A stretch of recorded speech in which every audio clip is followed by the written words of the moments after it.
Good morning to my lovely students. Today I have means you have opportunity for teaching.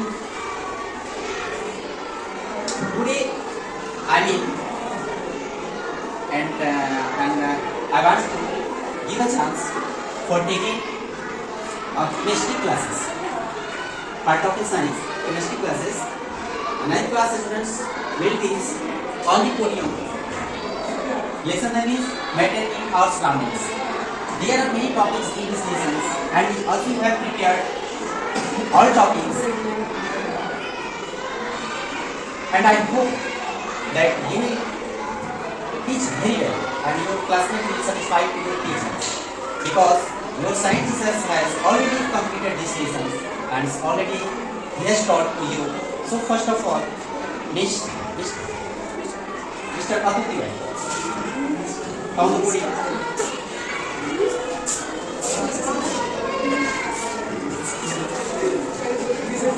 Good morning everyone, I am Atman Jawari from class 9.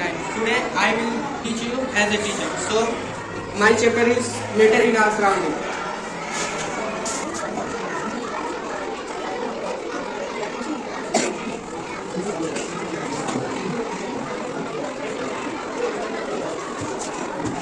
My topic is characteristic of matter.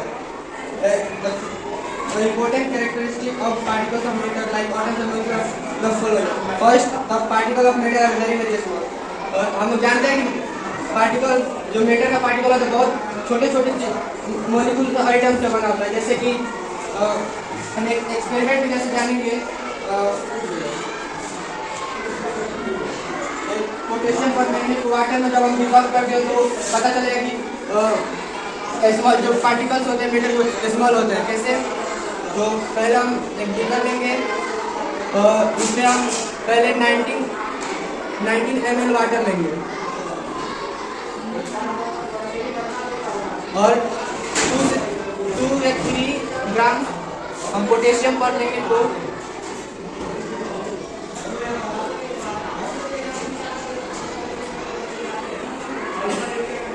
Potassium पर लेंगे तो हम इसमें dissolve करेंगे। तो जब हम इसमें डिसॉल्व करेंगे तो इसका कलर जो वाटर का कलर होगा वो डार्क पिंक हो जाएगा, और फिर नेक्स्ट भी करना, हम फिर 90 ml लेंगे वाटर, फिर से 90 ml लेंगे और फिर अलग से फिर इसमें से 10 ml जब हम निकाल के इसमें से जो वाटर है इसमें डालेंगे तो वो ये जो होगा वो स्टील लाइट में हो जाएगा, बीट लाइट में हो जाएगा। इसका जो कलर होगा इससे हल्का हो जाएगा, और फिर हम ऐसे ही 3-4 बार करेंगे तो इसका जो कलर होगा एकदम लाइट में हो जाएगा, लाइट कलर में हो जाएगा। तो हमको इससे ये पता चलता है कि जो पोटेशियम परमैंगनेट है जिसको हम 90 ml में डिसॉल्व किया तो उसका पार्टिकल छोटा होता है, उसको बहुत छोटा होता है। जैसे कि पहले में हम 90 ml लिए उसको डाले तो डार्क पिंक हुआ, फिर दूसरे में डाले तो बीट पिंक हुआ, और जब फिर उसके बाद डाले तो लाइट में हो गया। इससे पता चलता है कि वो मेटर का पार्टिकल छोटे होता है। और सेकेंड है पार्टिकल ऑफ मेटर है स्पेस बिटवीन देम।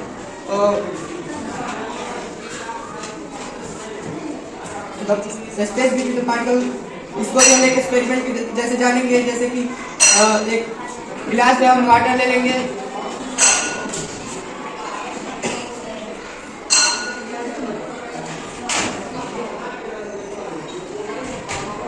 हम इसमें वाटर लेंगे कि उसको टिक मार्क कर देंगे कि इसमें कितना वाटर हम लिए हैं, और हम मानो ये 100 ml वाटर है,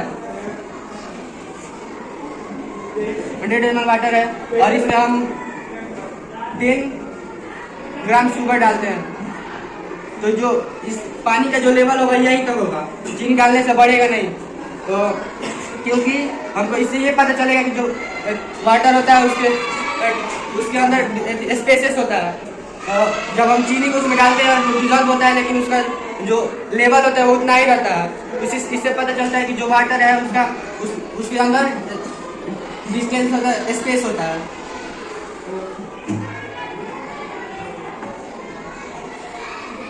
the fact of that there is no change in volume on dissolved sugar in water tell us that there is space between the particles. यही पर जब हम चीनी 10 ग्राम चीनी जो है उसको हम 100 ml में डाल रहे हैं तो वो इसका वाटर का लेवल है उतना का उतना ही रह रहा है, इससे थोड़ा सा भी अधिक नहीं हो रहा है।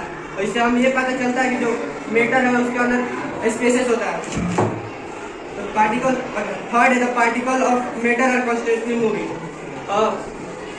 जो पार्टिकल मेटर के पार्टिकल्स होते हैं वो कॉन्स्टेंटली मूविंग करते हैं। जैसे कि मान लो कहीं किचन में कहीं खाना बन रहा है और उसका जो स्मेल है वो हमारे बेडरूम तक जाता है, हमारे मतलब जहाँ हम रहते हैं वहाँ तक पहुँच जाता है। तो कैसे? क्योंकि जो उसका पार्टिकल है वो एयर के साथ डिफ्यूज होता है, डिफ्यूज हो जाता है उसका और डिफ्यूज होकर चारों तरफ स्प्लिट करने लगता है।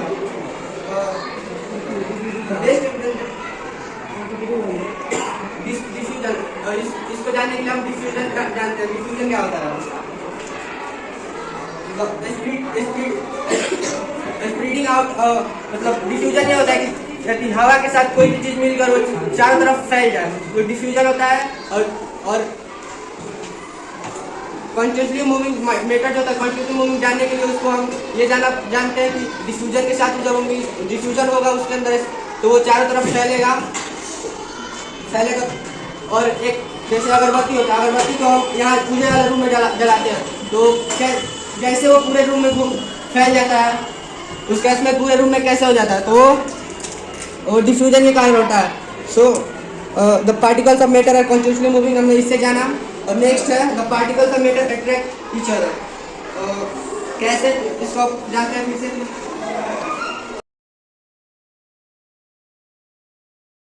स्टोन है तो इसके अंदर पार्टिकल जो होंगे इसका ऐसे ऐसे पूरे बाइंडिंग होंगे, तो पूरे बाइंडिंग होंगे एक दूसरे के साथ जुड़े रहेंगे। इससे हमें ये पता चलता है कि जो पार्टिकल जो मेटर है एटम से जो वो एकदम बाइंडिंग रहता है, एकदम एक साथ जोड़े रहता है स्टोन में।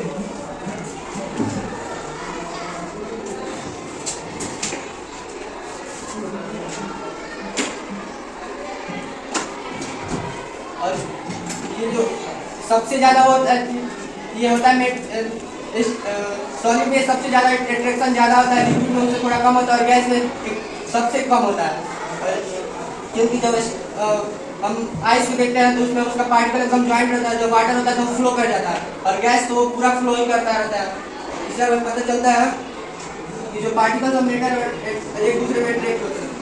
तो मेरा टॉपिक बहुत खत्म। अगर आप लोग कुछ बोलते हैं तो thank you.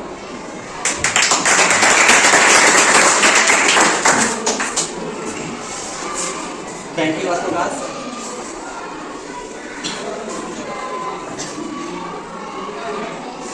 I mean, your classmate will like your teaching style.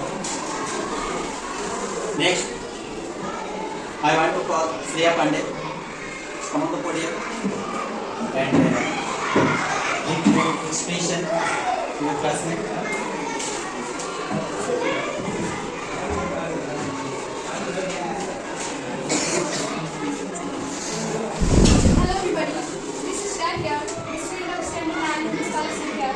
And today I'm going to teach you the first chapter of chemistry, that is matters in our surroundings. And I have got the topic change of state of matter, so I'm going to teach this topic.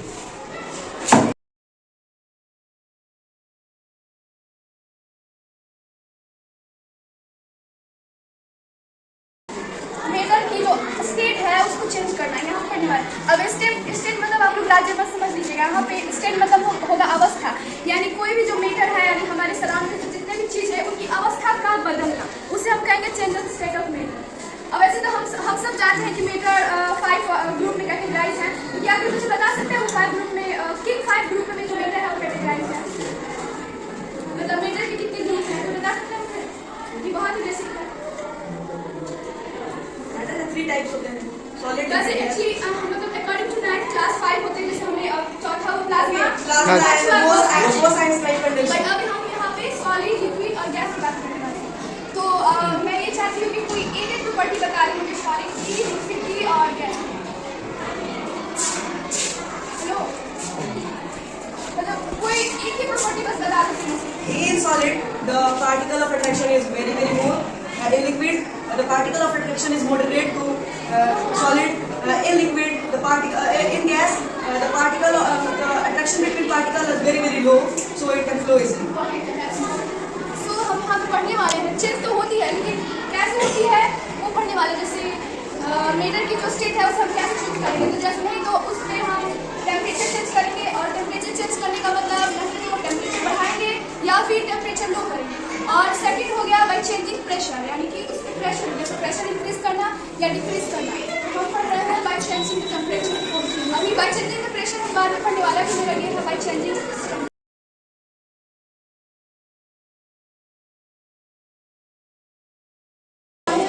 तो अब ये पढ़ेंगे कि किसी भी matter पे उसका जो टेम्परेचर नहीं तो इंक्रीज करे तो या फिर डिक्रीज करे तो उसमें क्या उसकी क्या अवस्था होगी, क्या असर पड़ेगी।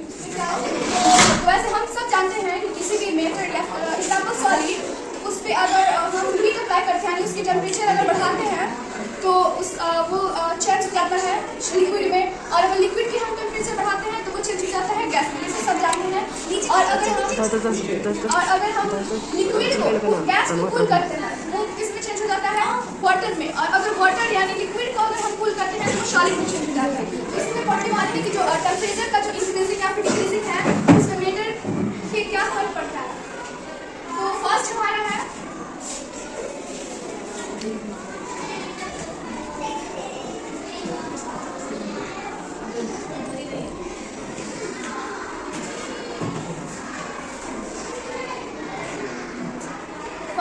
सॉलिड टू लिक्विड चेंज, यानी कि कोई भी जो सॉलिड सब्सटेंस है वो लिक्विड में चेंज होता है, उसे हम क्या कहेंगे, इस वजह से मतलब इस काम को हम एक और कह सकते हैं मेल्टिंग। या किसी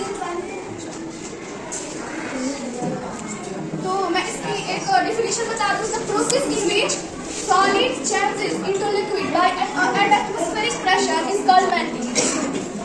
तो हम ये कह सकते हैं जो आइस जब वाटर में चेंज होता है उसे हम मेल्टिंग कहेंगे। और तो इससे हमें ये पता चलता है सॉलिड लिक्विड में चेंज हो रहा है, यानी हम यहाँ पे क्या किया, टेम्परेचर इंक्रीज किया। यानी सॉलिड सब्सटेंस है एग्जांपल जैसे आइस है, उससे हमने हीट अप्लाई करा तो वो किसमें चेंज हुआ, वाटर में चेंज हुआ, ठीक है। और अगर इसकी बात करें कि आखिर हमने कितने टेम्परेचर उसकी बढ़ाई, यानी कितनी हीट अप्लाई करी है कि वो जाके जो सॉलिड है वो लिक्विड में चेंज हुआ है। तो जितनी हमने हीट अप्लाई करी जितने टेम्परेचर में चेंज होगा उसको हम मेल्टिंग पॉइंट कहेंगे, क्योंकि यहाँ पे हम तो सॉलिड को लिक्विड में चेंज कर रहे हैं, मेल्ट कर रहे हैं, तो जितनी टेम्परेचर में चेंज होगी उसे हम मेल्टिंग पॉइंट कहेंगे। सो हम कह सकते हैं कि आइस की जो मेल्टिंग पॉइंट होती है वो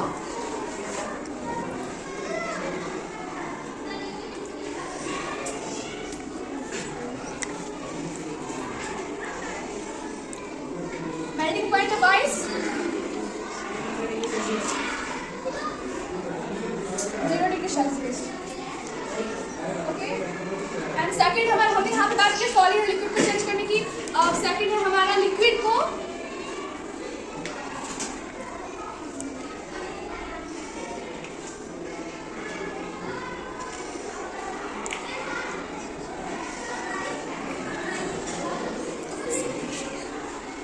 वेपोराइजेशन, यानी जब हम लिक्विड को गैस में चेंज करते हैं तो उसे हम बॉइलिंग भी कह सकते हैं या वेपोराइजेशन भी कह सकते हैं। तो इसके लिए एक मैं डेफिनेशन इसकी बता दूं। The process in which liquid changes into gaseous state at atmospheric pressure is called boiling.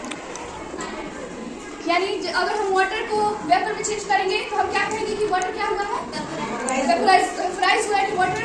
तो इस एग्जाम्पल से हम कह सकते हैं कि हमने बॉइलिंग जो है वो किया है वाटर की। और हमने तो यहाँ पे जैसे ये इसमें भी पता चला इंक्रीज, हमने टेम्परेचर को इंक्रीज किया है, यानी कि हीट किया सॉलिड को तो लिक्विड में चेंज हुआ। यहाँ पे भी हमने क्या करना होगा, लिक्विड को हमने हीट किया तो वो गैस में चेंज हुआ, यानी यहाँ पे भी हमने क्या पाया कि हमने टेम्परेचर को इंक्रीज किया है, ठीक है। और ये भी तो हमें जानना जरूरी है कि आखिर हमने कितने टेम्परेचर बढ़ाया कि जो लिक्विड है वो गैस में चेंज होगा, है ना। क्योंकि हम यहाँ पे वाटर कर रहे हैं, लिक्विड वाटर लिया है, तो हम वाटर की बॉइलिंग पॉइंट कितनी होती है वैसे तो सबको पता है कि 100 डिग्री होती है। यानी कि हमें 100 डिग्री सेल्सियस टेम्परेचर को बढ़ाया तब जाके जो वाटर है वो गैस में चेंज हुआ है। तो इसलिए हम कह सकते हैं the boiling point of water is 100 degree Celsius and the temperature that we need to change the water in gaseous state and that is 100 degree Celsius. Okay, and third है हमारा, हाँ एक बार बता दूँ, मैंने पहले ही बताया कि यहाँ पे वाटर को गैस में चेंज किया है, इसलिए वो 100 डिग्री पे चेंज हुआ है।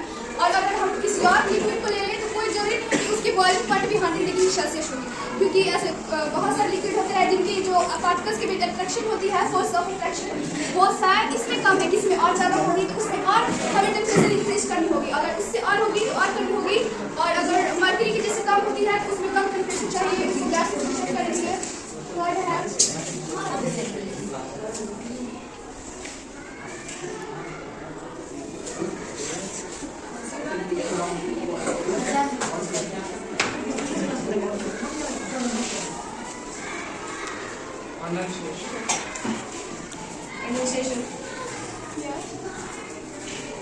हमें यहाँ पे क्या पढ़ा था, solid liquid liquid gas, but यहाँ पे गैस को फिर से लिक्विड में चेंज कर रहे हैं। Gas to liquid change is known as condensation, or we can say that when gas changes into liquid, that process is called condensation. So here I have told you that by increasing the temperature, the solid changes into liquid, and by increasing the temperature, liquid changes into gases. But here we have to know that, मतलब जब यहाँ पे हमें ये बात करनी है कि जैसे यहाँ पे जो टेम्परेचर इंक्रीज किया, बट यहाँ पे हमें डिक्रीजिंग वाली बात करनी है, यानी कि कूल। जैसे यहाँ पे हीट अप्लाई करें, यहाँ पे कूल, यानी कि जब गैस लिक्विड में चेंज होगा यानी हमें टेम्परेचर उसकी डिक्रीज करनी होगी। कभी तो जो गैस है वो उसके जो पार्टिकल्स से बहुत दूर होते हैं, हम हीट अप्लाई करी, सॉलिड के पार्टिकल्स क्या हुए, जब हीट अप्लाई करा हमने, यहाँ पे कैसे चेंज हुई ये मैंने नहीं बताया, मैं बता दी। जैसे सॉलिड लिक्विड में तो चेंज हुआ, बट हुआ कैसे? सॉलिड के पार्टिकल्स बहुत क्लोजली कम्पैक्ट होते हैं, उनके पास जो स्पेसेस होती है वो बहुत कम होती है।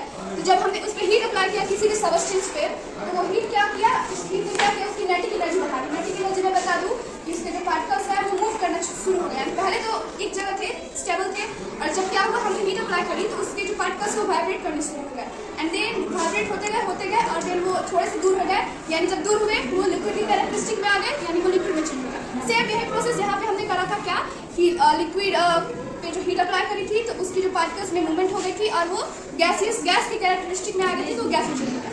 और यहाँ पे हमें गैस को लिक्विड में चेंज करना है, तो ऑलरेडी गैस के पार्टिकल्स दूर होते हैं। तो वैसे हम सब जानते हैं कि जब हम आइस को वाटर को रेफ्रिजरेटर में रखते हैं तो वो क्या हो जाता है, आइस हो जाता है, सॉलिड हो जाता है। और हमें सबको पता है कि रेफ्रिजरेटर की जो टेम्परेचर होती है बहुत ही कम होती है। सो यानी हमें क्या करना होगा, गैस के जो पार्टिकल्स दूर है तो हमें उनमें कूल करना होगा, यानी टेम्परेचर को डिक्रीज करना होगा, जिससे वो लिक्विड में चेंज होगा। इस प्रोसेस को हम कह सकते हैं when gaseous substance changes into liquid substance at atmospheric pressure by cooling its temperature is called condensation. I hope this topic is clear to you all. And the fourth and the last of this topic is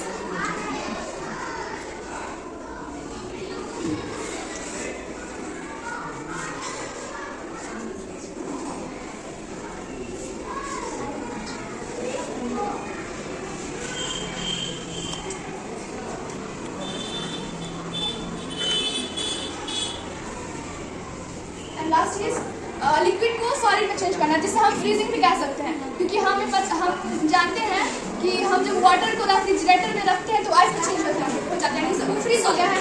यानी इस process को जैसे liquid to solid change है, and when liquid substance changes into solid substance by at atmospheric pressure by cooling its temperature is called freezing. So here we can say that if ice that is liquid, water that is liquid. So when water changes into solid, then we call it water is freezing. Means water is freezing in solid. Water, yes. So this was that. हमने क्या पढ़ा वो summarise कर लेते हैं यहाँ पे।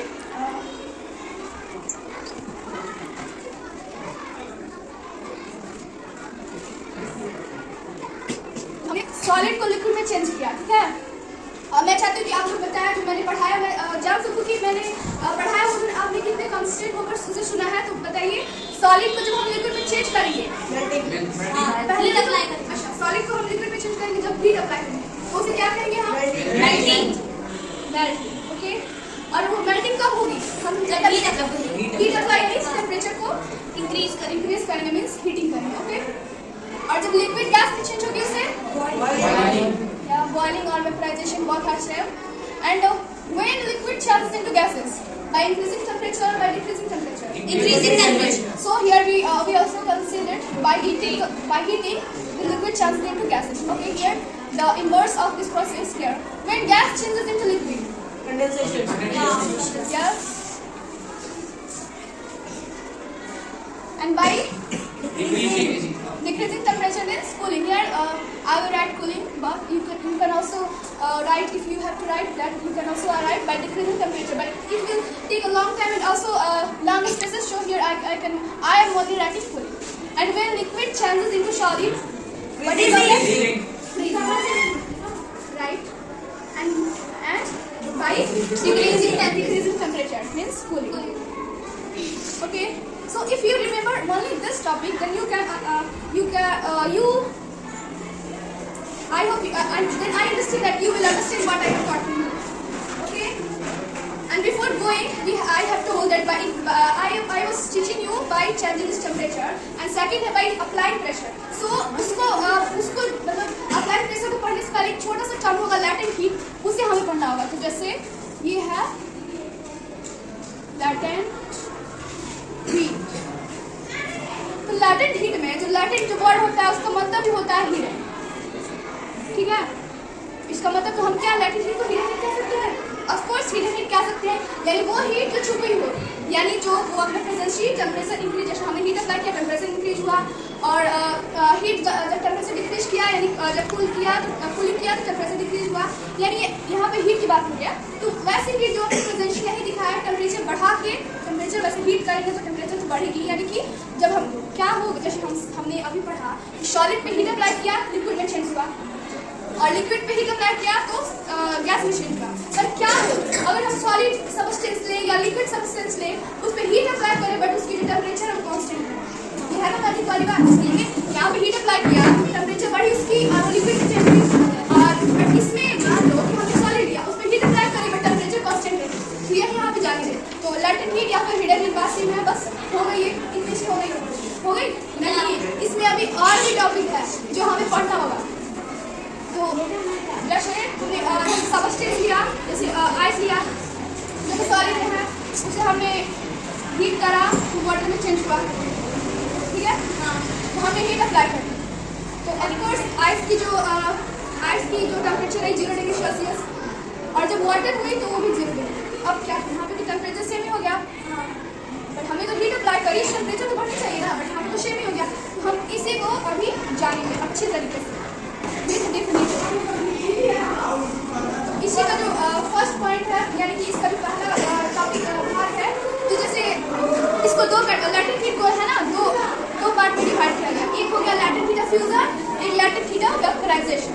तो लैटेंट हीट फ्यूजन हम कहेंगे जब किसी सॉलिड सब्सटेंस हम लिक्विड में चेंज करेंगे at the latent heat, then we call that process latent heat fusion.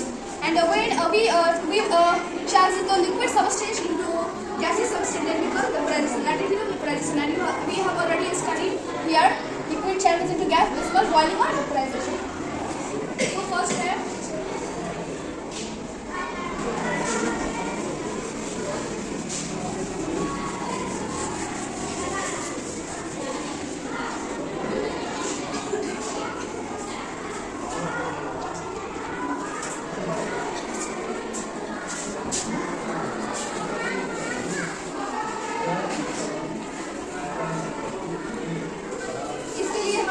Solid changes into liquid. So मैं लैटेंट हीट फ्यूजन बता रही हूँ, तो आप इससे कंफ्यूज हो गए. आखिर ये होता क्या है? तो जैसे मैं इसकी शॉर्ट से डेफिनेशन कर दूँ जो मैं दे सकती हूँ. तो when solid changes into liquid, then it is called latent heat. And the amount of heat which is required to change solid into liquid is called latent heat of fusion.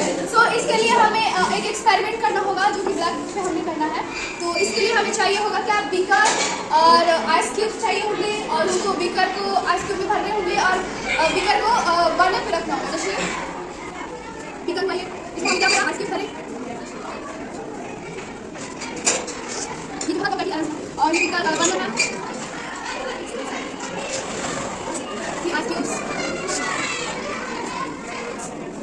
किसी चीज के हाथ से हम इसे थर्मोमीटर लगाना होगा ताकि हम इसकी टेम्परेचर विद 1 मिनट 2 मिनट इसकी पता पड़ती है. थर्मोमीटर हो गया.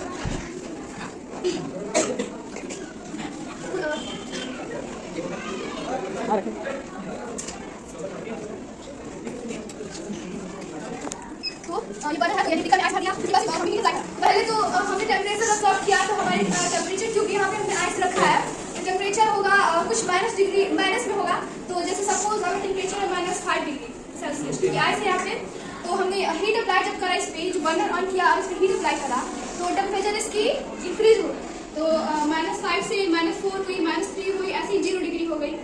और क्या हुआ, जब 0 डिग्री के बाद से टेम्परेचर हो गई कांस्टेंट। क्यों, हमने तो हीट अप्लाई करा है, मतलब हीट अप्लाई कर रहे हैं, और मैंने पिछले भी सेशन में बताया कि हीट अप्लाई करने पे जो टेम्परेचर होगी वो इंक्रीज होगी। तो लेकिन यहाँ पे टेम्परेचर कांस्टेंट ही है, हम लगभग 5-6 मिनट से हीट अप्लाई कर रहे हैं, बट टेम्परेचर कांस्टेंट है। पर ये तो बहुत ही डिफरेंट हो गया पहले वाले से, यानी आप सोच रहे हैं क्या कोई मैजिक है? नहीं। तो सबसे पहले मैं बता दूं कि हमने जितनी हीट अप्लाई करी, जब तक कि ये टेम्परेचर कब चेंज होगा, जब तक कि पूरा जो आइस है वाटर में चेंज ना हो जाए।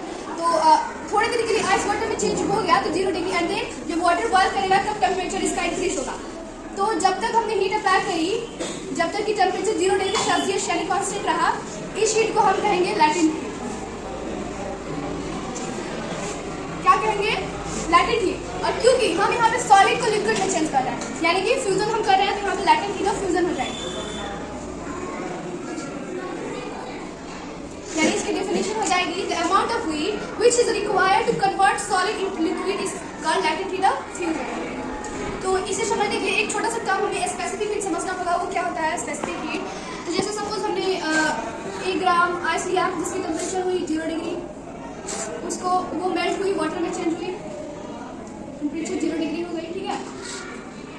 तो यानी इसके बीच जितनी हमने हीट अप्लाई करी वो तो लैटेंट हीट हुई, लेकिन उससे स्पेसिफिक लैटेंट हीट, यानी कि जितनी हमने हीट अप्लाई करी, जो अमाउंट हीट, उसे स्पेसिफिक लैटेंट हीट करेंगे, ठीक है। क्योंकि इस टर्म को मैं बार बार यूज करने वाली हूँ, इसलिए मैं यहाँ पे क्लियर कर रही हूँ स्पेसिफिक लैटेंट हीट। यहाँ हमने क्या जब किया कि हम हीट अप्लाई कर रहे हैं, बट टेम्परेचर क्या है? कांस्टेंट। अब आप सोच रहे होंगे कि ये टेम्परेचर कांस्टेंट क्यों है? क्योंकि हमने तो पिछले केस में किया था कि टेम्परेचर बढ़ रही थी, जैसे हमने कुछ देर अप्लाई किया -5 थी, जैसे -4 हुई, ऐसे तक 0 हुई, बट 0 पे आके कांस्टेंट हो गई।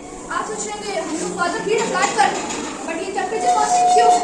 तो क्योंकि पहले मैं बता दूं, हमने मीटर में रखा है आइस, क्योंकि क्या है? आइस क्या है? सॉलिड है, सॉलिड है, और इसे हमने लिक्विड में चेंज करना है, तो लिक्विड में चेंज हो रही है। तो पहले सॉलिड की मैं कुछ कैरेक्टरिस्टिक बता दूं, तो इसके जो पार्टिकल्स होते हैं बहुत कम्पैक्टली अरेंज होते हैं, और इनके बीच जो मॉलिक्यूलर स्पेसेस होती है, अब मैं मॉलिक्यूलर स्पेसेस बता दूं, तो जो हम सब जानते हैं कि कोई भी मेटल होता है एटम्स या मॉलिक्यूल्स को ज्वाइन करके बना होता है, तो इसके जो मॉलिक्यूल होते हैं, जो सॉलिड के जो मॉलिक्यूल्स होते हैं, उनके बीच जो स्पेस होती है वो बहुत कम होती है, तभी तो वो कम्पैक्टली अरेंज, तभी तो एक सॉलिड है। यानी कि जैसे ये सॉलिड हुआ, इसके जो पार्टिकल जिन पार्टिकल्स से बना है उनके बीच स्पेस होगी बहुत कम होगी, और जो पार्टिकल्स के बीच अट्रैक्शन होगी, फोर्स होगी जो अट्रैक्शन की, वो भी कम होगी। और सॉलिड को लिक्विड में चेंज करना है, तो सबसे पहले हमें लिक्विड की कैरेक्टरिस्टिक लानी होगी, यानी इसके जो पार्टिकल्स होंगे वो थोड़े दूर करने होंगे, और जो उनके, तो अगर थोड़े दूर हुए तो स्पेस भी कम हुई, यानी कि वो लिक्विड के कैरेक्टरिस्टिक में आ गए। तो ये जो हीट आखिर जा कहा रही थी कि टेम्परेचर नहीं बढ़ा रही थी, तो ये हीट क्या कर रही थी, जो सॉलिड्स के पार्टिकल्स है उनको बॉन्ड कर रही थी, इसलिए हीट टेम्परेचर नहीं बढ़ा रही थी और ये बॉन्ड कर रही थी। और जब तक ये सॉलिड बॉन्ड ना हो जाता तब तक ये इसी जो हीट है इसी में यूज होगी, इसी में होगी, सॉलिड के पार्टिकल्स को बॉन्ड करेंगे। और जब सॉलिड के पार्टिकल्स बॉन्ड हो जाएंगे यानी वीक हो जाएंगे, और वो थोड़े दूर हो गए, यानी कि वो क्या हो गया? लिक्विड हो गया, लिक्विड कैरेक्टरिस्टिक आ गई, तो वो लिक्विड में चेंज हो गया, और उसके बाद से टेम्परेचर क्या होगा? राइज होगा। तो अभी तक के लिए जो था वो हो गया latent heat fusion. I think I hope ये क्लियर हो गया। अब दूसरा क्या है? हाँ, तो पहले एक मैं भी बता दूं कि ये तो हीट हुई, लेकिन ये जो हीट हुई अप्लाई, बट कितनी अमाउंट जो है हीट की कितनी है ये भी तो जानना जरूरी है। तो इससे तो हम कह सकते हैं latent heat of latent heat of ice is 3.34 × 10⁵ joule पर केजी। एक ये आप टर्म अभी याद रखिएगा, मैं इसको बाद में क्लियर करूंगी कि ये कहाँ से आई, ये कहाँ से आई, ठीक है। यानी जो जितनी अमाउंट है हीट की जो कि सॉलिड के पार्टिकल्स को बॉन्ड करने में लगी, वो कितनी हो गई? 3.34 × 10⁻⁴ जूल पर केजी। अच्छा ठीक है, मैं यहाँ पे क्लियर कर देती हूँ कि ये तो क्लियर हो गया, इतनी हीट हमें चाहिए होगी जब आइस को हम वाटर में चेंज करेंगे, इतनी लैटेंट हीट चाहिए होगी। बट ये जूल और केजी कहाँ से आ गया? ये है ना, ये तो हो गया क्लियर, बट जूल पर केजी ये कहाँ से आएगा? क्योंकि यहाँ पे हम टेम्परेचर की बात कर रहे हैं ना, टेम्परेचर इंक्रीजिंग डिक्रीजिंग, तो यहाँ पे टेम्परेचर की SI यूनिट होती है जूल, ठीक है। और फिर हमने ये क्वेश्चन किया, हमने ये हमारा ये क्वेश्चन था कि कितनी अमाउंट चाहिए वाटर ये उस पार्टिकल्स को बॉन्ड करते हैं, तो हमें पता है कि amount of mass and what the sign of mass is, what the sign of mass. Okay, so here I hope you will be clear that joule is the sign of heat and temperature, and we are talking about temperature, and the kg means amount is mass. So here the sign of mass is kg. Show here 3.34 into 10 to the power 5 joule per kg heat is required of latent heat is required to change, means here ice to water. Okay, here and second है latent heat of vaporization.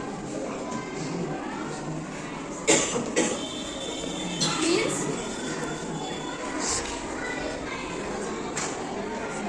liquid to gas change. Okay, liquid to gas change. तो इसकी एक सबसे पहले definition यानी कैसे define करेंगे, तो heat is required, या the amount of heat is required to convert solid into gas, means to convert the states which are in solid, convert the particles substances which are in solid state to the particles which are in gaseous state. So इसके लिए भी हमें सिर्फ यही experiment जाना होगा. हमें beaker है, थर्मोमीटर है, सब थर्मोमीटर किस लिए, क्योंकि हम इसकी जो टेम्परेचर है वो मेजर कर सकें कुछ हर मिनट में. लेकिन ये बस इसी से डिफरेंस होगी, हमने यहाँ पे आइस रखा है, आइस रखा था इसमें latent heat of fusion में आइस रखा था, पर यहाँ पे हम वेपोराइज कर रहे हैं means liquid to gaseous state, तो यहाँ पे हमने क्या रखा, वाटर रखा. तो सेम वही प्रोसेस. टेम्परेचर इसकी अभी कितनी है, क्योंकि आइस ऑलरेडी वाटर में चेंज हो चुका है, तो इसकी टेम्परेचर कितनी है, 0 डिग्री. हमने पिछले एक्सपेरिमेंट में पाया, ठीक है, तो 0 डिग्री है. और फिर हमने क्या करना है, हीट इस पर अप्लाई करना है, ठीक है. तो हीट अप्लाई करा तो टेम्परेचर राइज होगी, ठीक है. राइज हो 10, 20, 30, 50, 90 एंड 100. जब 100 डिग्री टेम्परेचर हो गया, यानी थर्मोमीटर हमारा बता रहे हैं कि 100 डिग्री टेम्परेचर शो कर रहा है, ठीक है. जब 100 डिग्री टेम्परेचर हो गया, उसके बाद ये क्या हो जाएगा, कांस्टेंट. मींस कि हम लगभग कुछ देर तक हीट अप्लाई करेंगे, बट जो टेम्परेचर है वो क्या होगी, कांस्टेंट ही रहेगी, 100 डिग्री तक रहेगी. और ये कब तक होगा प्रोसेस, यानी कब तक टेम्परेचर 100 डिग्री तक रहेगी, जब तक कि जो पूरा बीकर का वाटर है वो स्टीम में चेंज न हो. तो सेम यानी 0 डिग्री से लेकर और 100 डिग्री के बीच जितनी हमने हीट अप्लाई करी वो क्या हो जाएगी, latent heat of vaporisation. Clear. हाँ, यानी जैसे कि हम क्या, ये जो लिक्विड है वो लिक्विड को हम गैस में चेंज कर रहे हैं, हीट अप्लाई कर, टेम्परेचर कितनी रही, बढ़ी, जैसे 0 डिग्री पहले थी, बढ़ के क्या हो गई 100 डिग्री. अब 100 डिग्री के बाद सिर्फ कांस्टेंट हो गई. और ये मैंने अभी बताया कि जब तक चेंज नहीं होगी, जब तक कि वाटर पूरा स्टीम ना हो जाता है, तभी टेम्परेचर राइज होगी. शो तो और फिर ये भी क्लियर हो गया कि इसके बीच जितनी हमने हीट अप्लाई करी, ठीक है, उसको कहेंगे लैटेंट हीट ऑफ वेपोराइजेशन. सो अभी क्या, तो अभी आप सोच रहे होंगे कि हमने पिछले प्रीवियस क्लास में पढ़ा था कि जो हीट होती है वो क्या करती है, टेम्परेचर को राइज करती है या फिर डिक्रीज करती है. तो बट यहाँ पे राइज भी कर रही है ना, कांस्टेंट है. आखिर वो जो हीट हमने अप्लाई करी वो आखिर कर क्या रही थी कि टेम्परेचर राइज नहीं कर रही थी. जैसे हमने लैटेंट हीट ऑफ फ्यूजन में पढ़ा, हमने सॉलिड को लिक्विड में चेंज किया, ठीक है. सॉलिड के पार्टिकल्स भी हमें पता है और लिक्विड के भी कैरेक्टरिस्टिक पता है, लिक्विड के पार्टिकल्स हमें पता है. तो इसलिए और यहाँ हम लिक्विड को गैस में चेंज कर रहे हैं. लिक्विड के पार्टिकल्स सेम जैसे थोड़े थोड़े दूर होते हैं, थोड़े compare to solid, but as compare to liquid they are perfectly aligned, but as compare to solid they were farther different, they were farther too, ठीक है. सो हियर तो यानी लिक्विड हमने लिया तो उसको हमें गैस में चेंज करना है. तो सबसे पहले लिक्विड को गैस की कैरेक्टरिस्टिक में लाना होगा, यानी लिक्विड के जो पार्टिकल्स जो थोड़े थोड़े पास में है उनको हमें बहुत दूर करना होगा, तब तो गैस में आएगा ना. तो जो हीट क्या कर रही थी, वो इनके पार्टिकल्स जो वाटर के पार्टिकल्स हैं उनको बॉन्ड करने में यूज हो रही थी, इसलिए वो टेम्परेचर की तरफ ध्यान नहीं दे रही थी, मीन्स वो टेम्परेचर को राइज नहीं कर रही थी. ये क्लियर हो गया. हम latent heat of vaporisation, latent heat of ice का, लैटेंट हीट ऑफ वाटर क्या कहेंगे, कितनी होती है, लैटेंट हीट ऑफ वाटर होती है 2.5 into 10 raised to the power 5 joule per kg. Here और मैं ये क्लियर कर चुकी है जूल कहाँ है, केजी कहाँ है, बट ये जो टर्म है ना, ये एक्सपेरिमेंट से हमें पता चला, यानी कि ये कांस्टेंट है, मतलब ये होना ही होना है. अगर आइस चेंज करेंगे तो इतनी ही लैटेंट हीट होगी आइस की, और वाटर की इतनी लैटेंट हीट होगी. अब आइस और वाटर ही क्यों ले रहे हैं, लेने का तो एल्यूमिनियम भी ले सकते हैं. एग्जाम्पल से ठीक है, अगर यहाँ पे आइस की जगह कोई और अगर सबस्टेंस होता है उसकी जो लैटेंट हीट होगी वो कुछ और होगी. यहाँ पे वाटर क्योंकि हमें पता है कि सबके पार्टिकल्स एक जैसे होते नहीं है. अब आइस की एक सॉलिड है और कोई और भी सबस्टेंस सॉलिड है। आइस मेल्ट हो रहा 100 डिग्री पे, आयरन 1535 डिग्री मेल्ट होता है, यानी कि उसके जो पार्टिकल्स होते हैं आइस से ज़्यादा कम्पेयर किया है, जो स्पेसेस होती है आइस के कंपेयर ज़्यादा क्लोज होती है, इसलिए उसकी लैटेंट हीट कुछ और हो जाएगी। और अगर यहाँ पे वाटर की जगह कुछ खा लेते हैं उसकी कुछ और हो जाएगी, बट ये वाटर की यही रहेगी और आइस की भी यही रहेगी। सो एक जूल का है, ये लिखा है, ये भी क्लियर हो गया।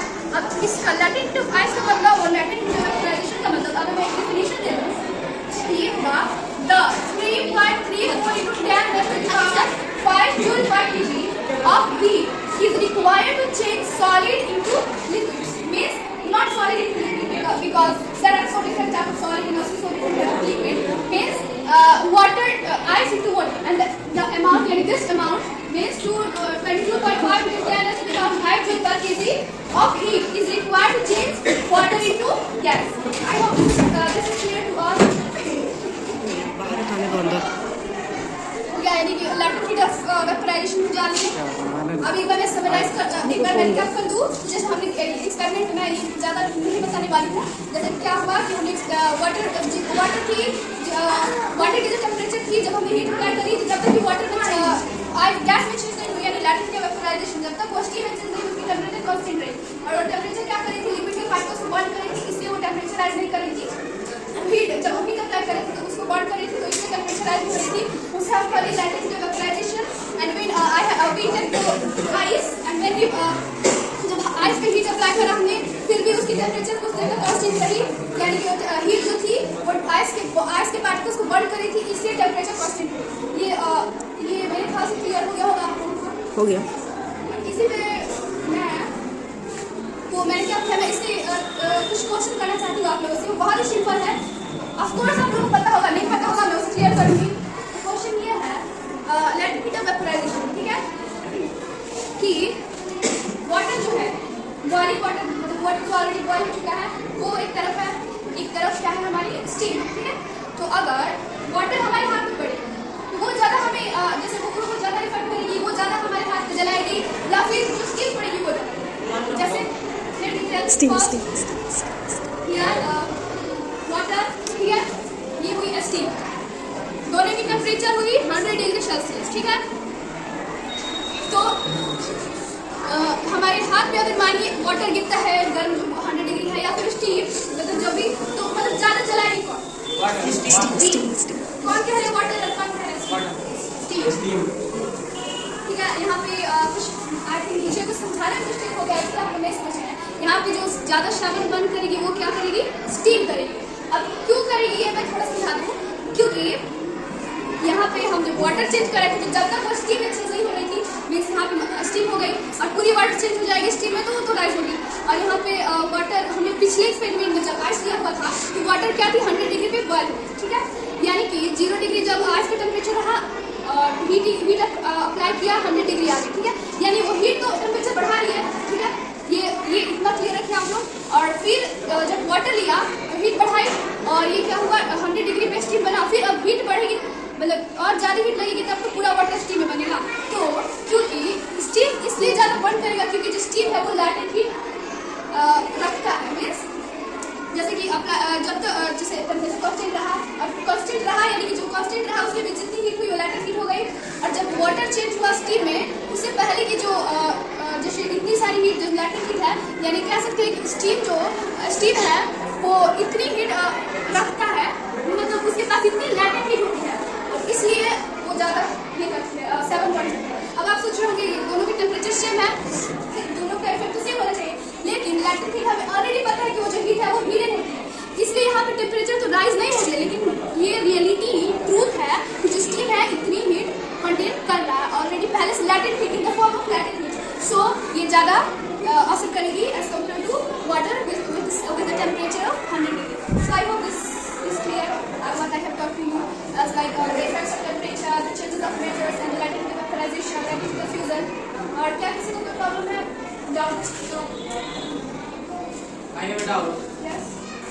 As you said that steam का ज़्यादा मतलब असर पड़ेगा हम लोग पे, लेकिन मैं ये कहना चाहता हूँ कि वाटर में जो मॉलिक्यूल्स होते हैं वो टाइटली पैक्ड होते हैं, मतलब जो मॉलिक्यूल्स होते हैं वो ज़्यादा दूर नहीं होते हैं, एकदम अंदर होता है, तो वैसे होगा तो ज़्यादा मॉलिक्यूल्स होंगे। और एक ही सेम एरिया में अगर हम स्टीम को लें तो स्टीम का एक जगह पे एक ही एरिया में वो ज़्यादा मॉलिक्यूल्स नहीं होंगे। तो जो वाटर है उसका भी टेम्परेचर उतना ही है लेकिन मॉलिक्यूल्स ज़्यादा है, और जो स्टीम है उसका टेम्परेचर उतना है लेकिन मॉलिक्यूल्स कम है। तो इस सेंस में मैंने कहा कि वाटर का टेम्परेचर थोड़ा ज़्यादा होगा, उसका असर थोड़ा ज़्यादा पड़ेगा। तो आप इसका सोल्यूशन क्या देना चाहते हैं? मतलब जैसे तुम ये कह रहे हो कि जैसे as compared to gas, steam gas, so इसके जो पार्टिकल्स से ज़्यादा क्लोज होंगे, यानी कि कह सकते हैं जैसे कि ज़्यादा अमाउंट में गिरे घर पे। और स्टीम क्योंकि मैंने जैसे मेरे ख्याल से ये हो सकता है इसका आंसर, क्योंकि जो स्टीम जितनी जैसे कोई जरूरत नहीं है कि वाटर थोड़ी सी ज़्यादा, मतलब जितने भी गिरे तो स्टीम क्योंकि लैटेंट हीट कंटेन कर रहा है और वाटर ऐसे नहीं करे, क्योंकि यहाँ पे हीट राइज हो गया, मतलब हीट टेम्परेचर राइज कर रहा है, यानी कि जो हीट राइजिंग करने में लगा यहाँ पे कोई भी लैटेंट हीट नहीं है। बट यहाँ पे स्टीम मतलब एक्सपेरिमेंट में हमने फाइंड किया स्टीम लैटेंट हीट है, यानी कि पहले क्या हुआ कि लिक्विड पार्टिकल्स बॉन्ड में तो जो बॉन्ड करने में हुई वो लैटेंट हीट हो गई, और जब स्टीम एक्सचेंज हुई तो फिर जब स्टीम एक्सचेंज यानी स्टीम की बीच की जितनी भी हीट हमने अप्लाई करी वो क्या होगी लैटेंट हीट, यानी कि हीट के स्टेट में जाने तक, यानी स्टीम के स्टेट में जाने तक वो हीट तो स्टीम की हुई, यानी कि स्टीम कितनी भी ले जैसे स्टीम हाथ में गिरेगा तो जब प्राइस में इवेपोरेट होगा तो इसकी वर्क इसलिए ज़्यादा होगी क्योंकि मेन यही रीज़न है कि इसकी जो टेम्परेचर है वो सेम है, बट इस लैटेंट हीट कंटेंट जो है मेरे ख्याल से।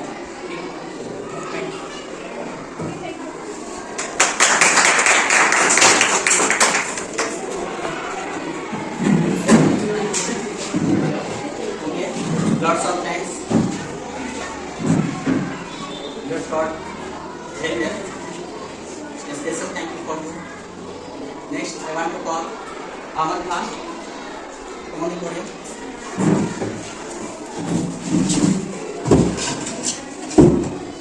Good morning to all of you. Good morning. Firstly, I am very thankful for my director sir who gave me a golden opportunity to teach you. You are my lovely classmates. That Shira told and Atul told, every topic is cleared by themselves. But I have prepared some topics that I will explain you. Such like Matter is surrounding. yes, memory sir.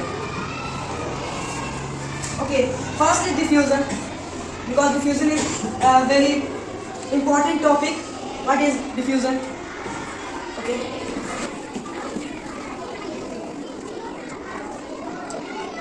Diffusion होता क्या है, किसमें होता है, कब होता है, किसमें जल्दी होता है, किस पार्टिकल में कम होता है। सबसे पहले तो डिफ्यूजन होता है the spreading out and mixing of a substance with another substance due to motion of its particle spread. What diffusion मतलब मिलना, इसको कहते हैं मिलाओ।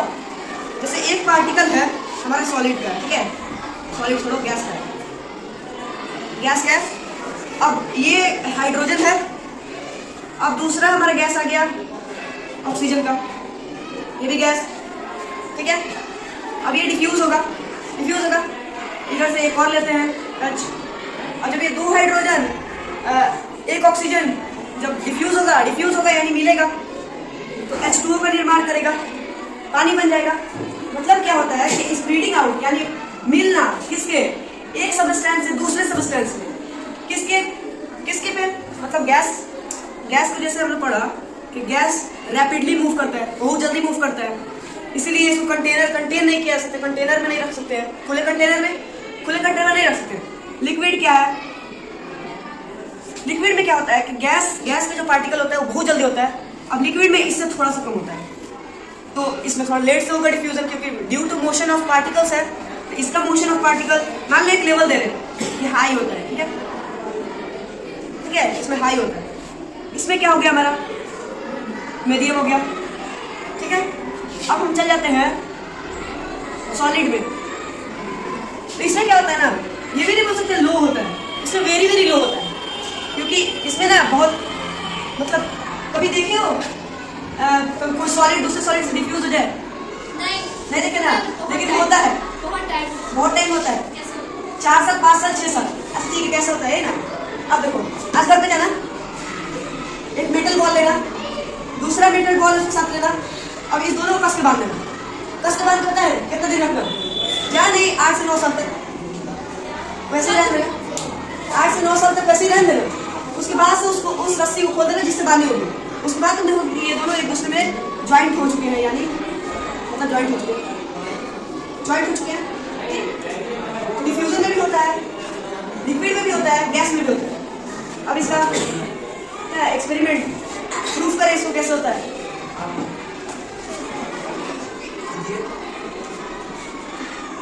अच्छा, एक सिर्फ हम लोग ग्लास लिए, ठीक है, एक ग्लास में कुछ नहीं है, मतलब कुछ नहीं है, इस ग्लास में कुछ नहीं है, तो हम बोल रहे हैं भरा हुआ है, तब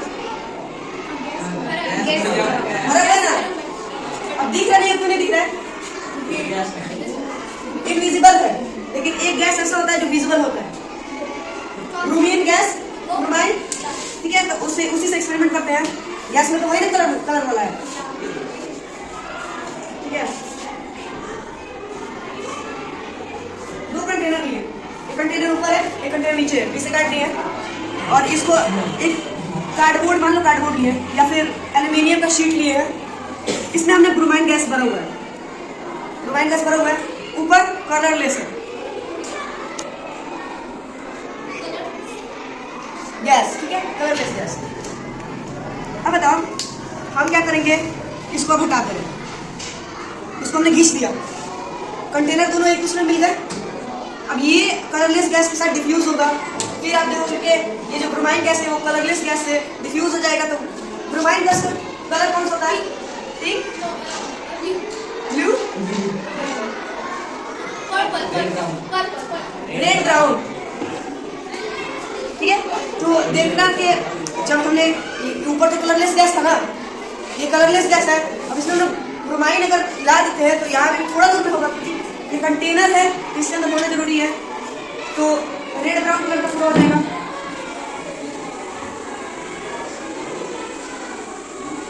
रेड ब्राउन कलर का पूरा कंटेनर हो जाएगा। क्यों हो गया? कहाँ गया वो कलरलेस गैस? कहाँ चला गया? क्योंकि वो जो ब्रोमीन है वो डिफ्यूज हो गया। डिफ्यूज हुआ।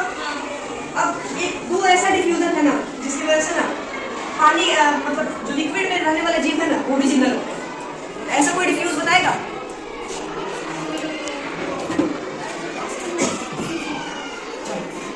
ये सी लेवल है, ठीक है, सी लेवल है। मान लो ये मछली है, मछली है मान लो, यहाँ पे कौन पेड़ पौधे हैं, ठीक है। ऊपर गैस में क्या है हमारा? ऑक्सीजन है और क्या है? कार्बन डाइऑक्साइड है, हाइड्रोजन है, सब है। अब ये आके इसके मॉलिक्यूल्स आके इसमें डिफ्यूज होंगे तो ये अपने गैस के थ्रू ऑक्सीजन लेंगे, क्योंकि जितने भी वर्ल्ड मतलब धरती पे जितने भी है प्राणी है वो लोग क्या लेते हैं? ऑक्सीजन लेते हैं। तो ये ऑक्सीजन लेगी, इसको ऑक्सीजन मिल गया, ये जिंदा। कार्बन डाइऑक्साइड ये लेगा फोटोसिंथेसिस के लिए, ये भी फोटोसिंथेसिस करता है। गैस में जल्दी होता है, तो इंसेंस स्टिक किसको कहते हैं पता है? हाँ, तो पूजा वाले रूम में गया ना, अगरबत्ती खुशबू हमेशा आता है। तो एक अगरबत्ती क्या होता है? सॉलिड में होता है, ठीक है, एक सॉलिड होता है। ये क्या है? छोटे छोटे पार्टिकल से मिलकर बना हुआ है, छोटे छोटे पार्टिकल से मिलकर बना हुआ है। अब इसमें हम हीट लगाते हैं, मतलब आग लगाते हैं, तो भी लगाते हैं। ये क्या होता है? इसका चेंज हो जाता है, इसका स्टेट चेंज होता है। जैसे उसमें श्रेय ने बोला ये सब्लिमेट कर जाता है, डायरेक्ट सब्लिमेशन में पढ़ा होगा, सब्लिमेट कर जाता है, सब्लिमेट करता है, यानी इसके पार्टिकल्स जो है वो गैस में आ जाते हैं। और गैस की प्रॉपर्टी क्या है? वो तेजी से मूव करते हैं। तो ये रूम है, यहाँ पे हमने इंसेंस स्टिक जलाया। तो एक क्वेश्चन होता हो कि यहाँ पर अगर कोई आदमी है तो उसको कैसे इसकी स्मेल मिल जाती है?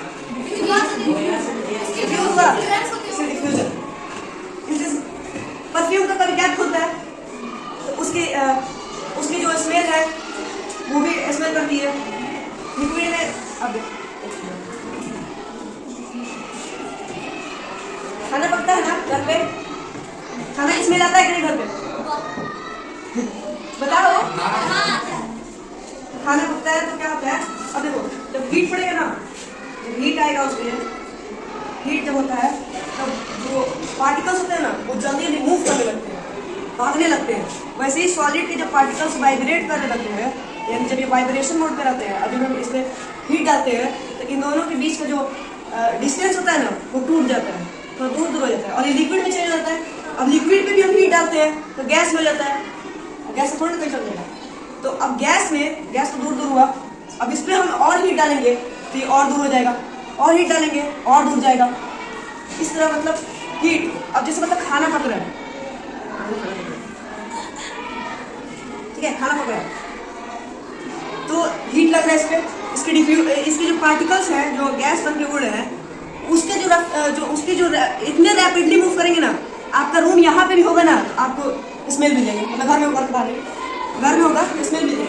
लेकिन जब ये हीट मतलब मान लो खाना उतर गया, पक गया, अब आपको उसके पास जाना पड़ेगा, उसकी स्मेल लेने के लिए आपको पास जाना पड़ेगा। क्यों? जब ये खाना भी था, जब ये पक रहा था, तब रूम में ले लिया, पता चल गया मम्मी ये बना रही है। अब जब मान लो कोई बाहर से आया, आपको पता है कि क्या बन रहा है, लेकिन कोई बाहर से आप नहीं बताया तो उसको उस रूम में नहीं मिला, क्योंकि वो खाना उतर चुका था, और जब वो पास आके स्मेल करेगा चाहे देखेगा तब उसको पता चलेगा। इसलिए पता चल रहा है ना कि जो डिफ्यूज़र है वो हीट जब लग रहा है तो उसके पार्टिकल जल्दी डिफ्यूज हो जाएगा, जल्दी डिफ्यूज हो जाएगा। अब जो खाने वाला जो पार्टिकल है ना, खाना में स्मेल होता है ना, अच्छे स्मेल हो, तो वो भी क्या हो रहा है, डिफ्यूज हो जा रहा है। जैसे इंसेंस स्टिक में डिफ्यूज हो रहे थे, जैसे परफ्यूम में हो रहे थे, सॉलिड में धीरे धीरे होता बताए। अच्छा, एक और सॉलिड में एक इजी है कि अगर इसको हम इस तरह से छोड़ दे रहे हैं, इस पार्टिकल को इस तरह, समर वेकेशन होता है, समर वेकेशन होता है, कितने दिन की छुट्टी मिलती है? एक महीने की। ठीक है, एक महीने की जब समर वेकेशन में छुट्टी मिलेगा तब क्या होना ना, अपना नाम लिख के वहाँ से और स्कूल से चल जाना, ब्लैक बोर्ड पे, व्हाइट बोर्ड पे अपना नाम लिख देना। मान लो कुछ भी है, ABCD जो भी है, अपना नाम लिख के चले जाना। लेकिन हॉस्टल वाले हैं मिटा देंगे, ऐसा मत करो। तो हॉस्टल वाले से रिक्वेस्ट करके जाना, फिर छोड़ दे तेरा नाम, और उसको आके बाद में समर वेकेशन से जब मिटाओगे ना तो नहीं मिटेगा। क्यों नहीं मिटेगा? क्योंकि वो जो डिफ्यूज हो चुका है। अच्छा ये बताओ, ये जो हम इससे मार्कर से लिख रहे हैं, ये लिक्विड है कि सॉलिड है? सॉलिड। ये जो मार्कर से हम इस पे लिख रहे हैं, ये कोई बताएगा लिक्विड है कि सॉलिड है? लिक्विड है। तब इसलिए तो मिट जा रहा है जल्दी। दूसरा क्या है? सब्लिमेशन।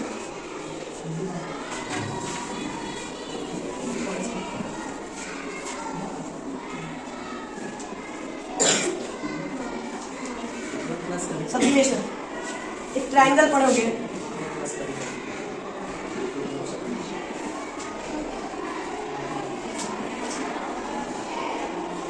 सभी पढ़ रहे हैं, ठीक है। इस तरह गैस को हम लिक्विड में भी चेंज कर सकते हैं ना? क्या, कैसे कर सकते हैं? टेम्परेचर इंक्रीज करते हैं। लिक्विड को सॉलिड में भी ला सकते हैं, सॉलिड को लिक्विड में भी लेके जा सकते हैं, और गैस को सॉलिड को गैस में बना सकते हैं, ठीक है। ये समझ में आया कि सॉलिड को हमने लिक्विड बनाया, किस तरह? मेल्ट करके लिक्विड को गैस में बनाया, बॉयल करके गैस को हमने लिक्विड में कर दिया, कंडेंसेशन करके, और लिक्विड को हमने सॉलिड बना दिया, फ्रीज करके। तो ये हटा देते हैं, ठीक है। इतना तो हमें कंफर्म हो गए। अब ये कैसे होगा? हाँ, टेम्परेचर डिक्रीज नहीं, कुछ ऐसे भी सब्सटेंस होते हैं ना जो सब्लिमेट कर जाते हैं। सब्लिमेट मतलब क्या? मतलब क्या है, यहाँ गैस है, लिक्विड है, सॉलिड है, ठीक है। तो इसमें इसी को बात करेंगे। कोई ऑब्जर्व किया तभी ना बताया कि सब्लिमेशन होता है, एक लिक्विड नहीं आता है, ठीक है। तो किसी ने दिमाग लगाया, बोला क्या है इसमें तो लिक्विड ही गायब है, इसको हटाइए दो पूरा। तो उसको इस प्रोसेस को करते हैं direct gas to solid, solid to gas, is called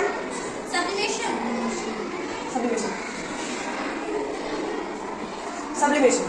sublimation आप कोई सब्सटेंस बताएगा अपने घर में ही हो ऐसा कोई सब्सटेंस? नैफ्थलीन बॉल हो गई या फिर नैफ्थलीन बॉल। नैफ्थलीन बॉल तो किस काम में आता है, कोई बताएगा? फिलहाल ये जो कपड़े में रखे जाते हैं जिससे कि इंसेक्ट्स या फिर कोई भी चीज़ हो उस पर अटैक न करे। हाँ, तो नैफ्थलीन बॉल का इसीलिए तो उसे रखा जाता है, क्यों नहीं फेनाइल को ही डाल दिया जाता है उसमें। सलाइन बॉल को इसीलिए रखा जाता है कि धीरे धीरे वो कपड़े पे मान ली कपड़े पे रख दिया गया, मान लो कपड़ा है, कपड़े पे रख दिया गया, ये सब्लिमेट हो जाएगा, ना ही इसके छोटे छोटे कर्व मिलेंगे। अच्छा, इंसेंस सब्लिमेट होता है कि नहीं? अगरबत्ती जो होता है सब्लिमेट होता है कि नहीं? होता है। कौन बोल रहा होता है और कौन बोल रहा नहीं होता होता है। होता है। कितना आदमी हाथ उठा लो, अब नहीं वाला तो लो, आप बताएं इंसेंस स्टिक ना सब्लिमेट नहीं होता, क्यों? कैसे नहीं होता है? क्योंकि वो पहले उसको हम पाएंगे। जब इसमें हम हीट लगाएं उसको बाहर से देखोगे ना तो उसमें ना थोड़ा थोड़ा लिक्विड टाइप का होगा, लगा देख लो, तो वो सब्लिमेट नहीं होगा, क्योंकि अगर उसमें थोड़ा सा लिक्विड आ रहा है यानी वो पहले सॉलिड से लिक्विड में जा रहा है, लिक्विड से गैस में जा रहा है। तो एक जब क्या होता है कंपटीशन वगैरह होता है, अरे टीवी देखते हो लोग, उसमें सिंगर गाना गाता है चाहे डांस करता है, तो नीचे देखते हो वाइट वाइट वाइट फॉग आ जाता है, लगता है थोड़ा सा लगता है कि अरे वाह बादल आ गए, बादल आ गए। तो ये भी एक सब्लिमेशन का ही जरिया है। पहले क्या, ये स्टेज है, यहाँ लोग परफॉर्म कर रहे हैं मान लो, ठीक है, अरे यहाँ पे बैंड में जाने वाले हैं, तो स्टेज के पीछे दो चार लोग छुप के रहेंगे, क्या करेंगे कि एक बाल्टी लेंगे, ड्राई आइस डालेंगे, ड्राई आइस डालेंगे, बाल्टी में गर्म पानी रहेगा, उसमें ड्राई आइस डाल दिए, ये सब्लिमेट हो गया। ड्राई आइस क्या होता है? सॉलिड का। ठीक है, तो ड्राई आइस, इसको ड्राई आइस क्यों बोलते हैं?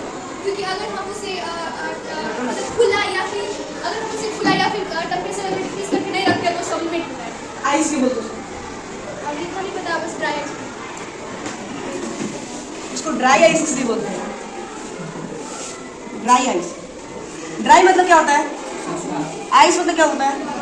बर्फ क्या होता है? ठंडा।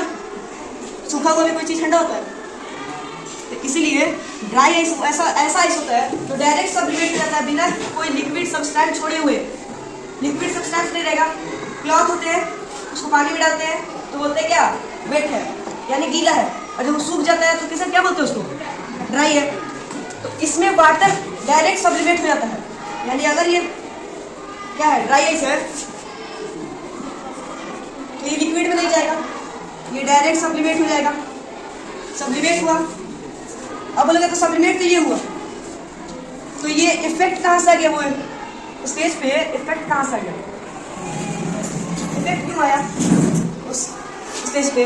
जब वो सब्लिमेट हुआ ना तो वो ठंडा था, वाटर में एयर में वेपर्स होते हैं कि नहीं, कंफर्म नहीं ना, वाटर में वेपर्स होते हैं, एयर में वेपर्स होते हैं वाटर के, उसको क्या क्या ठंडा कर दिया।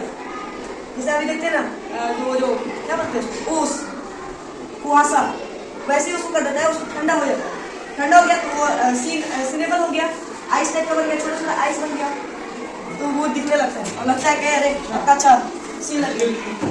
आपने कहा था कि नेफ्थलीन बॉल्स में सब्लिमेशन होता है, तो क्या मुझे एक्सप्लेन कर सकते हैं कि नेफ्थलीन बॉल्स में कैसे सब्लिमेशन होता है? ठीक, सिंपली समझो, एक बॉक्स है, मतलब बड़ी बॉक्स है, तुमने उसमें कपड़ा रखा, ठंडी का कपड़ा रखा, गर्मी अगली ठंडी में निकालोगे, ठंडी का कपड़ा रखा अगली ठंडी में निकालोगे तो उसमें नेफ्थलीन बॉल डालोगे, क्यों डालोगे?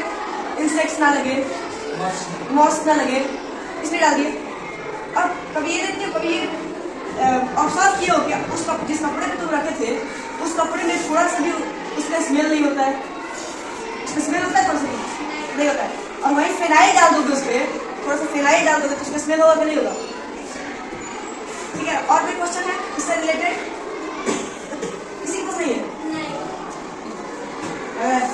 अच्छे से पढ़ रहे हैं, कल एक्सपेरिमेशन का एक्सपेरिमेंट करते हैं।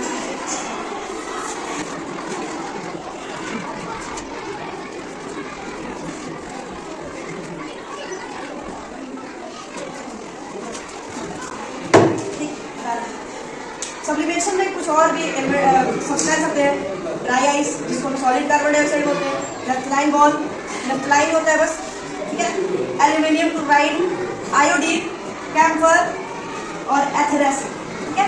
तो इसमें सब किसी को भी इसमें डाल देंगे। अब तुम लोग बोलो कि इसमें मान लो हम लोग क्या करेंगे, कैम्फर, कैंपर है, इसमें हीट दिया इसमें। अगर इसमें हम और आइस डाल रखे, आइस जैसे लैटेंट हीट का फ्यूजन में था, आइस डाल रखे तो आइस मेल्ट होकर क्या बना, पहले वाटर बना, वाटर बॉयल होकर क्या बना, गैस। लेकिन इसमें ये सॉलिड ही रहेगा और ये वेपर हो जाएगा। लगेगा ना मैजिक है, ये सॉलिड ही है, हो गया। और इसमें कॉटन प्लग लगा दिया, चाहे मान लो प्लग लगा दिया, कि इसमें से जो गैस है वो बाहर नहीं निकले।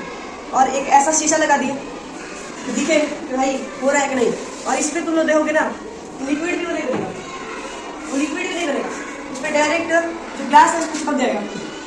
क्या वो क्या होगा, कैंपर का ही पार्टिकल्स होंगे। अब कैंपर के पार्टिकल, कैंपर सब्लिमाइन हो गया, ठीक है, इसमें चिपक गया। इसका मतलब क्या हुआ, सब्लिमेट हुआ, डायरेक्ट जो सॉलिड था वो डायरेक्ट चेंज हो गया गैस में, डायरेक्ट चेंज हो गया। और अगर हम यहाँ आइस रखे रहते हैं, आइस क्यूब रखे रहते हैं और इसमें हम हीट देते हैं, तो सबसे पहले क्या होता है, ये जो सॉलिड है वो किसमें चेंज होता है, वाटर में चेंज होता है, यानी लिक्विड में होता है। लिक्विड किसमें चेंज होता है,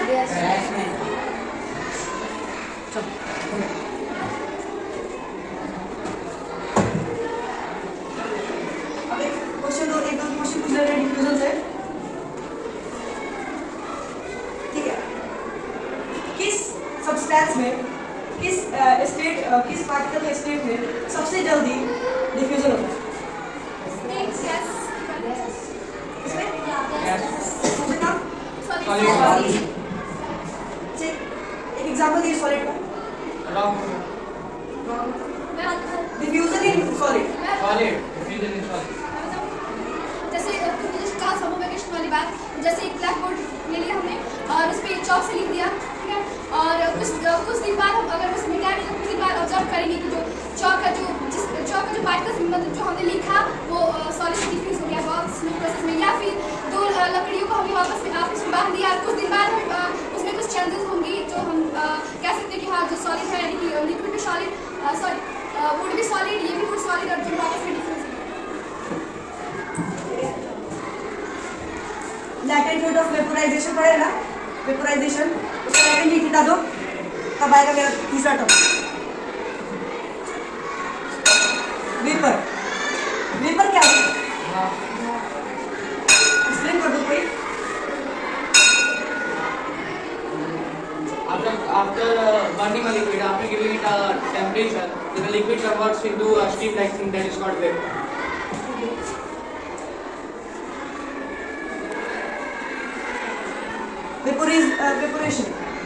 वेपोरेशन होता है कि जब हम वो लिक्विड को डायरेक्टली चेंज कर देते हैं गैस में, उसको क्या करते हैं, लिक्विड गैस में चेंज करते हैं, वेपोराइजेशन हो जाता है, वेपोराइजेशन नहीं एवापोरेशन है, ठीक है। चलो वेपोरेशन मतलब क्या होता है, जो लिक्विड है उसको हमें गैस में चेंज कर दिया, किससे, लिक्विड गैस में कब चेंज होगा, जब हम उसको कूल करेंगे, नहीं, लिक्विड गैस में कब चेंज होगा, जब हम उसको हीट करेंगे। और the process of liquid changing into vapour even below it's boiling point is called, boiling point कहाँ से गया, बॉइलिंग पॉइंट क्यों आ गया, बॉइलिंग पॉइंट, अच्छा क्या कहते हैं, वाटर का बॉइलिंग पॉइंट कितना है, 100 डिग्री। हम बोले एवापोरेट वो कब होता है मालूम है, 100 डिग्री से बिलो में, क्यों, क्योंकि वो मैक्सिमम रहता है, मैक्सिमम लिमिट रहता है। एवापोरेशन होता है ना, वो चार फैक्टर पर होता है, यानी 4 फैक्टर्स की जरूरी है वो जल्दी एवापोरेट होगा। सबसे पहले आता है टेम्परेचर, पहला, दूसरा हमारा आएगा सरफेस एरिया, तीसरा हमारा आएगा विंड स्पीड,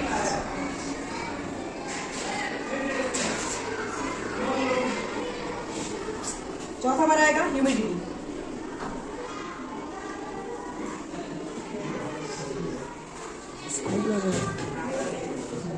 अब बोलोगे कि टेम्परेचर हम बढ़ा देंगे, तो एक अकेला से हो ही जाएगा, हाँ ठीक है। टेम्परेचर मान लो इंक्रीज कर दिया वाटर का, हो जाएगा, बन ही जाएगा एवोपरेट। ये 3 क्यों है, ये झूठ बोल कर क्यों आ गया? ठीक है, टेम्परेचर के साथ सरफेस एरिया भी रहना जरूरी है। अब एक छोटे से अगर मान लो इतने बड़े क्या लगता है ब्रेकर में पानी रख दिए कितना 100 ml और उसको एवोपरेट किए और टाइम देखें, टाइमिंग देखें कितना टाइम हो रहा है।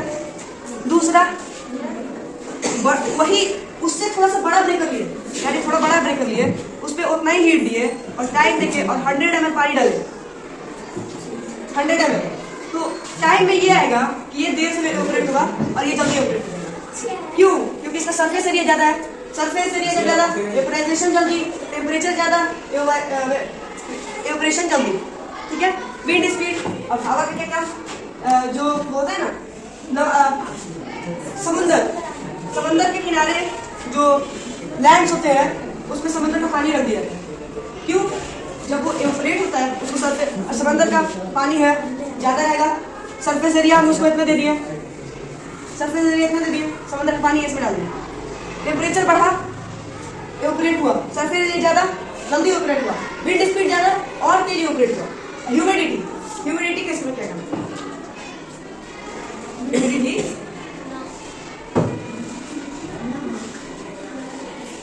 जब ह्यूमिडिटी एयर का जब लो होता है ना तो रेट ऑफ वेपोराइजेशन हाई होता है। इस एक्सपेरिमेंट को शो करने के लिए ना गर्मी में ना वो एक डिजर्ट कूलर आता है जिसमें किनारे से पानी गिरता रहता है, वो एवोपरेट होगा, एवोपरेट होता है तो ह्यूमिडिटी उसका क्या रहता है, लो रहता है। जब एवोपरेट होता है तो एवोपरेशन जल्दी होता है, ह्यूमिडिटी की वजह से एवोपरेशन जल्दी होता है और कूल हवा हम लोग मिलता है। वैसे ही ह्यूमिडिटी जब वहाँ पे लेस रहता है तो एवोपरेट जल्दी होता है और वहाँ पे क्या निकल जाता है, नमक। पानी तो ऑपरेट हो गया ना, नमक ऑपरेट नहीं होगा, तो हमें नमक मिल गया वहां से। अगर बोले ऑपरेशन से हम लोग को ठंडी मिल जाता, एवोपराइजेशन जब होता है तो हम लोग को ठंडी मिलेगा, ठंडा होता है। तो पेट्रोल देखो, पेट्रोल तो जब हाथ में गिरा ना तो क्या होगा, एवोपराइज हो जाएगा जल्दी से और ठंडा जाएगा हाथ। हम लोग जैसे अल्कोहल को भी गिराता है, मतलब वो वाला सैनिटाइजर को, तो वो जल्दी से क्या होता है, एवोपरेट होने लगता है।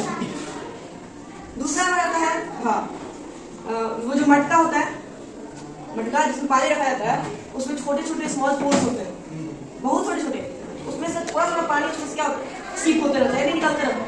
और एवोपरेशन बाहर ह्यूमिडिटी लेस है, एवोपरेशन जल्दी होगा, थोड़ा थोड़ा पानी निकल रहा है, एवोपरेशन जल्दी हो रहा है और अंदर का पानी को क्या मिल रहा है, लैटिट्यूड मिल जा रहा है ठंडा होने के लिए। ठीक है, तो उससे पानी ठंडा होगा। तीसरा, ये जो गर्मी में पसीना निकलता है ना, उससे भी हम लोग को ठंडक मिलती है। क्यों? बॉडी में टेम्परेचर को रेगुलेट करने के लिए पसीना छोड़ता है, जिससे बॉडी कूल होता है और टेम्परेचर से, हाई टेम्परेचर से बचा रहता है। ठीक। अब वाटर वेपर एयर में होता है, इसका एक्सपेरिमेंट है कि स्टील का ग्लास लिए, ठीक है, उसमें हमने क्रश्ड आइस डाल दिया, मान लो आइस, और उसको कॉटन कपड़े से बाहर से पोंछ दिया, पोंछेंगे तो मिट जाएगा, बाहर से पोंछ दिया। 10 या 15 सेकंड बाद देखेंगे कि उसमें छोटे छोटे डॉट्स पानी के बूंदे, वो स्टील के साथ निकलेगा नहीं। स्टील की प्रॉपर्टीज क्या होती है, मतलब पोरस नहीं होता है। हाँ, अर्थन पॉट की जैसे नहीं है कि उसमें से छोटे छोटे पानी निकलता रहेगा हमेशा थोड़ा थोड़ा। ये स्टील है, इसमें से पानी नहीं निकलता है, लेकिन जब हम आइस डाले, बाहर का जो वेपर था वो आके इससे टकराया और ये ठंडा था तो इसको भी ठंडा कर दिया। अब ये सॉलिड में था, बाहर लिक्विड में था, तो ये जब आया तो इसको बाहर गैस में था और इधर सॉलिड में था, तो ये जब आया तो इसको इतना हीट दे दिया कि लिक्विड में कन्वर्ट हो गया। ठीक है, तीसरा है चौथा 2 और स्टेट आए, जैसे था ना 2 और स्टेट आए, सॉलिड, लिक्विड, गैस, और 2 है, कौन कौन सा? बहुत सारे कंडक्शन।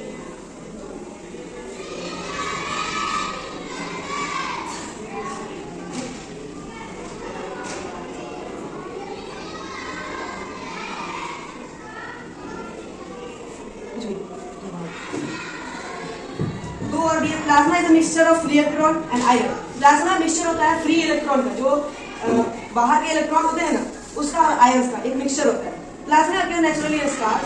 अब ये जो साइंटिस्ट इनका बताए वो कहाँ तक पहुंचे, सन के पास। बोले कि सन में एक दूसरा स्टेट होता है जिसका नाम प्लाज्मा। प्लाज्मा सन और स्टार में यूजुअली पाया जाता है। In the star the temperature is so high and the atom break up. Sun और स्टार में जो एटम्स होते हैं, क्योंकि वहाँ पे टेम्परेचर ज़्यादा हाई होता है ना, तो एटम्स जो होते हैं वो टूट जाते हैं और उसमें से एक नया निर्माण होता है, उसको क्या बोलते हैं, plasma.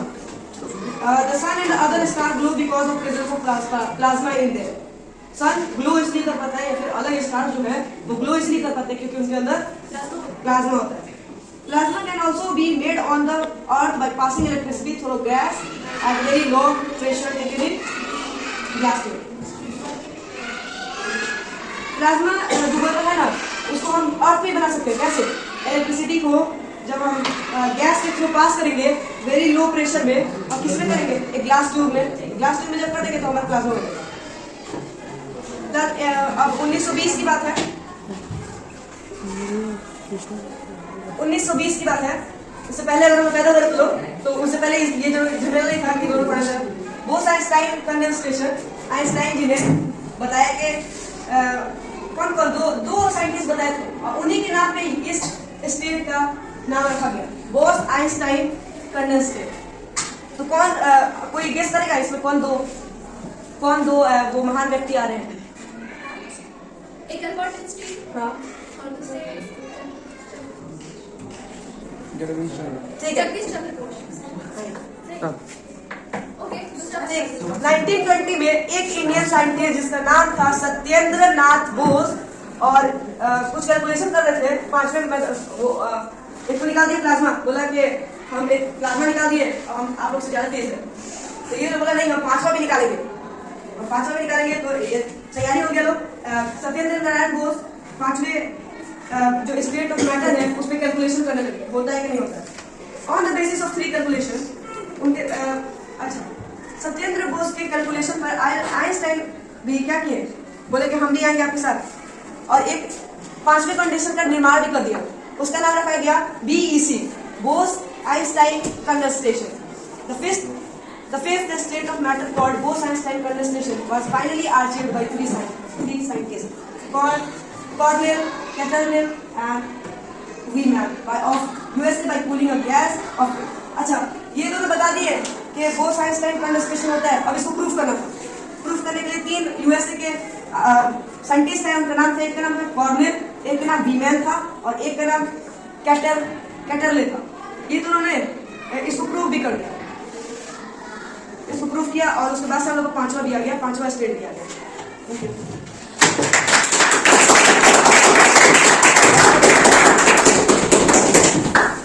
Thank you. Well done. Principal wants to like these classes. Yeah. Okay, thank you.